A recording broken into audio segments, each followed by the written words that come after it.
Today, the Hungarian parliament will vote to amend the constitution, which mostly aims to remove the country's president, Tamás Sulyok, whom Prime Minister Péter Magyar has called Viktor Orbán's puppet. This forceful and certainly unusual approach has drawn concern from several NGOs and advocates for the rule of law.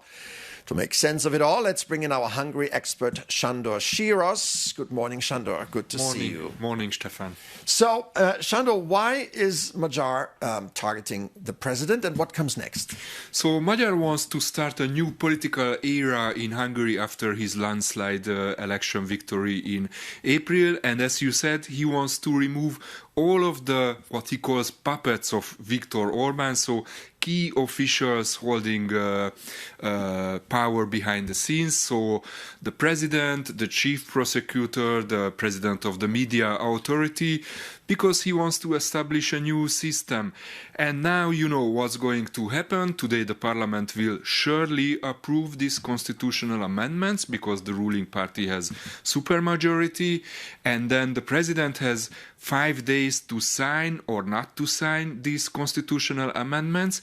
If he is not signing it, the parliament could withdraw his mandate, so I expect him to be out of office next week.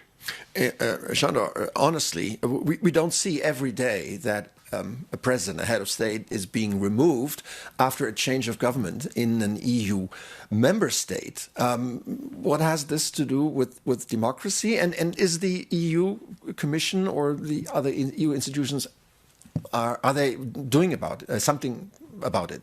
Indeed, this is a very interesting question, and it's a little bit paradoxical because, first of all, I don't recall any other EU countries, firing, kicking out a sitting president from the office by a government. So this is something new. We never seen this before.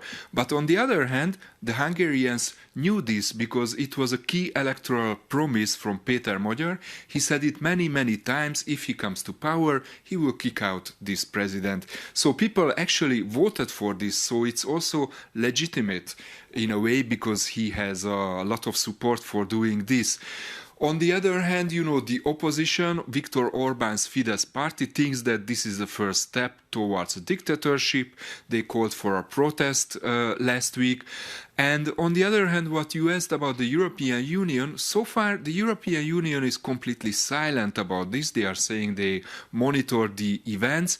In my view, they are silently approving this move because they support Péter Magyar's government to make this democratic turn and to go towards the EU values. All right, Sándor Síros, as ever, great stuff. Thank you very much.